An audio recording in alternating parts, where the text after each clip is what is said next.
قرأت سيرة النبي رسول الله الأعربي قرأت سيرة النبي رسول الله الأعربي أعوذ بالله من الشيطان الرجيم. بسم الله الرحمن الرحيم.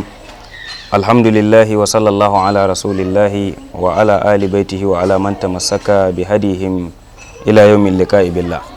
ثم أما بعد جماعة السلام عليكم ورحمة الله وبركاته. sannan mu daga mu a cikin wannan shiri namu na annabiyar rahama wanda ke zuwa muku akai-akai cikin kowane mako, wanda za ku kasance tare da ni dan uwanku Dr. Sharif Alkanawi. Sannan a darasinmu na baya mun kwana inda muka ji gamuwar manzon Allah sallallahu alaihi wasallama da wani malamin Yahudawa, Bahira, ko malaman tarihi su ce Buhaira. Yanzu za mu ci gaba da tarihinmu, amma kafin sannan a dakace mu. قرأت سيرة النبي رسول الله الأعربي قرأت سيرة النبي رسول الله الأعربي. To alhamdulillah, sannan mu da dawowa, sannan kuma za mu ci gaba inda muka tsaya, ta inda aka gamu ga manzan Allah sallallahu alaihi wasallama ga Bahira. To a wannan mataki ne saukar su waɗannan dattawa tare da shi Abu Talib da kuma manzon Allah sallallahu alaihi wasallama ta kammala. To sun sauka a garin inda suka yada zango kafin a isa inda za a je kasuwanci. Me zai faru?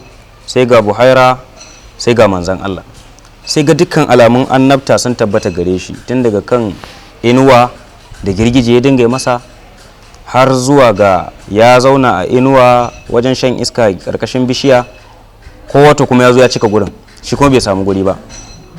Zaman da zai yi sai zamana duk inuwa ta tattaro ta zo inda yake. To wannan duk suna cikin alamomi da shi Buhari ya dinga gani, sannan kuma sai ga katimin annabta na gadon bayan manzon Allah.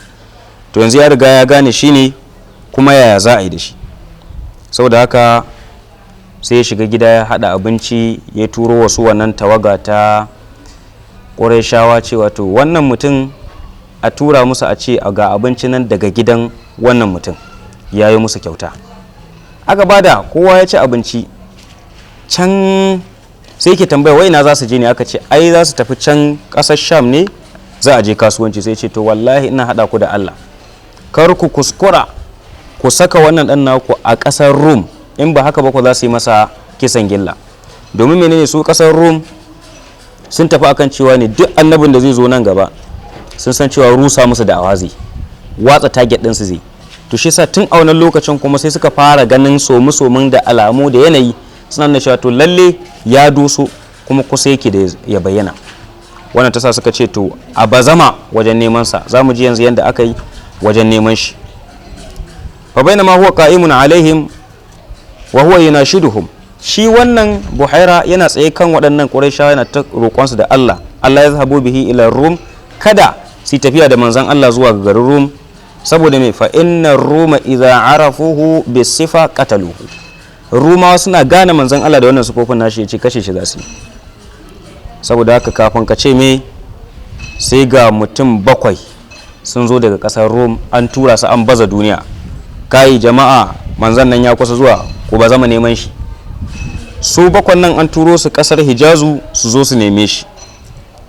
To kuma da suka yi haka sun san akwai wani katon ɗimeman malamin Yahudawa, sun san ya san duka alamomi na wannan annabi irin sani. To da haka suka biyo ta gurin shi, ya ce ma ja abikum, me ka ku wannan gari? Suka ce ja'ana anna hadha nabi kharijun fi hadha shahar. Mun ji labari cewa wannan annabi a wannan wata ya fito gari, ya bayyana, zance ya kare, mun kadi. Ya ce to yanzu ya zai? Suka ce falam yabqa tariqun illa bu'tha ilayhi bi unasin. Babu wata hanya da aka bari face an tura mutane gangi ku nemo shakwa muso shi. Jama'a, ya ce to mu ma gashi yanzu mun fito, mu kuma na neman labarinsa. Sai musu wasu tambayoyi guda biyu. Ya ce in haɗa ku da Allah mana, don Allah yanzu kuna ganin idan a fara'aitum, kuna ganin iza aradallahu an yakadiyahu, in Allah yana son ya hukunta wannan lamari, hal yastati'u ahadun minan nas yaraddahu, shin wani daga cikin mutane zai iya samun damar ya hana Allah aikin shi? Suka ce la, sai ce to fa bai'uhu wa qamu ma ku yi masa mubaya gashi can kuma ku tsaye tare da shi. qara'tu siratan nabi rasulillahi al-arabi qara'tu siratan nabi rasulillahi al-arabi. ba fa abin da zai tsayar da ku ba ce ku miƙa wuya, haka kuwa suka yadda suka haƙura. wannan Buhari sai waiwaiwai kalli tawagar su manzon Allah sallallahu alaihi wasallam ya ce an shudukum billah, ina hada ku da girman Allah, ayyukum waliyuhu, waye cikin ku majibincin lamarin wannan yaro, wane ne wanda ya zo da shi? Kalu suka ce Abu Talib ne ya zo da wannan yaro. falam yazalu yanashuduhu hatta raddahu ila dar, bai gushe ba yana ta dan girman Allah a taimaka a mai da yaron nan, ni na san akwai matsala saboda ya san makirai ne. wannan lokacin ana maka bayani a jahiliya ma san kaidi, to ina kuma ga irin yau da an samu wayewa, ana da dama da za a iya tura nukiliya, an tura kayan bincike. tun a wancan lokacin suna da yan spying, suna da yan jarida da yan bin diddigi, saboda aka ce maza mai da shi gida. a wannan kisa mun fuskanci cewa kenan ashe manzon Allah tun yana dan kankani a shekaru aka fara kai masa hari ta can, nema ta nan, kullun ana cikin ya za a kwamushe sa. kuma haka gaskiya take, dai ka tsaya da gaskiya to sai dai kai hakuri. yan kidnapping na yi, yan ungoku na yi, mutanen gari na yi, in daukaka ce ta same ka baka huta ba, in kaskanci ne same ka baka huta ba. to haka rayuwa take, dole kowa sai dai hakuri ita yanda ya ganta. ana nan me zai faru? sai ne kuma abu ya faru na harbul fijjar, wato wani yaƙi da aka yi na fajirci. larabawa sun sa wa yakin fajirci ne saboda abin da zai biyo ku ji na labarin. me ya faru shine quraishar kabilar qurayshawa da kabilar kinana rikici ya haɗa tsakaninsu. dalili shine urwa ar-rahal dan gidan utba ibn hawazin shine ya je neman aro na dabbar kasuwanci da kiwo da ake azawa kaya, mana kamar yanzu ka ce ya je aron tirela talo da kaya. to sai je nemi kuma Nu'man ibn Munzir ya ara masa ita. shi kuma Nu'man ibn Munzir dan kabilar su waɗancin ne, ga Kinana ga Hawazin. to shi kuma cikin Hawazin yake, wannan kuma cikin Kinana yake. to yazo ya ce da Allah ara masa kaya, zai je lodi zai kai gari ya sayar. to akwai wani kusa ana ce masa Barrad ibn Qais, ya ce au yan kabilar Kinana zaka ba aro, mana kabila ta Kinana zaka ba aro su manzon Allah sallallahu alaihi wasallam kenan. sai ce a zan bashi mana, ashe ma kirci ya hada, ya ba sa kuma ya bi shi akan hanya, tunda in ya lodo kayan ya taho aka tare shi aka kashe, ba a san waye kashe shi ba. kaga na farko ya gudu da abasa ya maida gida, kaya kuma ya cinye su. haka ta faru. shi kuma Albarrad din nan da ya ji an yi haka an ba da aran, kawai sai ya sha kwana, dama shine mai wannan mugun nufi. ya sha kwana sai da ya je ya darfafi inda Urwa yake, sai daba masa wuka, sai ya kwace kayansa. kafin ka ce mai ana nan sai aka zo aka ba Quraysh labari, to shikenan ko an samu matsala. Urwa dai an kashe shi, wa ya kashe shi? Barradu ne kashe shi. to me yasa Barradu ya kashe shi? a gabansa aka je aka yi ciniki, Urwa ya dauki motar kayan lodi, tirela zai je ya ɗebo kaya, ya tafi shi kuma ya tare shi akan hanya, ya tumurmushe shi ya gudu. kaga karshe ya hada ku tsakanin ku rigima da ku da masu aran kaya. wannan ta sa Quraysh suka tashi fur suka yi can. Barradu din nan shi kuma kabilarsa, dama Laraba suna da wata ka'ida ta cewa unsur akaka zaliman aw mazluman tun a jahiliya, mana ka taimaki dan uwanka ko shi zalunci ko shi aka zalunta. kawai da kaji ana faɗa da yan gidanku kada ka hango sa a titi ana dambe, cire kayanka kai ma iya kusha kosh. haka suka ce ai ba za mu bari ba, yanzu shi ya barna, amma suka ce ba zai ba. to sun duro, Qurayshawa sun duro, su sun zo cutar nasu da aka kashe su bi mai kadi, su kuma wannan sun zo su kwaci nasu, kaci banza ba. wannan tasa sai yaki kakai ragajau bayau kakap ta inda aka shiga ba ta aka fita ba, akai kace to yaki har dare aka kai ana yaki. qara'tu siratan nabi rasulillahi al-arabi qara'tu siratan nabi rasulillahi al-arabi. tambayar mu ta farko a yau ita ce, yake cewa ni ne na yi sata, to a'udhu billahi, ya ce na rintuma da gudu jama'a suka rufa ni, ana kakai a tare Allah da ya rufa asiri ban tare ba, na sha kuma abin da na sata ya kai rubu'u dinar, mala dinari 1/4 na dinari. Ya ce to yanzu zan dawo a tsaye da min da haddin shari'ar musulunci ko kuwa? Tambaya mai kyau.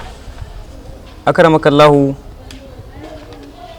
ba za ka yi wasa da rayuwarka ba, saboda duk mutumin da ya gudawa haddi a lokacin da da haddi ya hausa sai ya gudu, shari'a ba ta yadda a ɗora masa kuma haddin ba. Misali, mutum ne ya zina yana da aure, sai Allah ya rufa mai asiri ba a sanye ba, wannan tuba zai. Mutum ne ya yi sata kamar irin wannan wadda kai, Allah ya rufa masa asiri, tuba zai sai kuma ya maida haƙƙin. A zamanin manzo Allah sallallahu alaihi wasallam akwai mutumin da aka zo aka kama ana jefe shi da ya ji zafin dutse ya fincika yayi haka iya kusha ya baje jama'a, ya rintuma a miliyan 100 ya gudu, aka kamo shi. To malam, sabai ne majiya karfi ga kwarin jini, suka tasahi a miliyan 100 suka dakumo shi, aka kashi aka tsaye da shi aka jefe shi. Da aka manzo Allah ya ce ayya, me yasa ku abin nan? Da ba sai ku kyale shi gudu ba. In ya gudun ya da kawai dai a dan da kaccan zame kallo, a dan harare shi na kwana 2 a rabu da shi. Ko zana mutum ake yayi kazafi, ana tsinka mai bulala, ya ji abin yayi yawa, ya burkida ya ruga da gudu, sarkin bulala ya tasahi yana mai wasu shi ma yana tsinka da gudu, har ya tsira. Ba a karasawa a karama kallah, ko uku kai ya gama. Kar ka ce mu sarakan bulala in muka fara ba ma tsayawa sai mun gama sai mun cashi, a ba a yi, sai a rabu da shi. Allah ne tsiratar da shi. In Allah ya rufa ma asiri ya rufu. In kuma an zo za a maka haddi ka gudu, a rabu da kai, ka canza hali. Allah ya samu dace. قرأت سيرة النبي رسول الله الأعربي قرأت سيرة النبي رسول الله العربي باسمك ربي العظيم إلهي القادر الحكيم صل على خير الأنام محمد زين العربي قرأت سيرة النبي رسول الله العربي وآله وصحبه ومن سار في حبه فزد أنت في حبه ولو أنت في مغربي قرأت سيرة النبي رسول الله العربي إني أحب صاحبي أحمد صاحب الآدب أجول في كل طلبي في نيله هذا النبي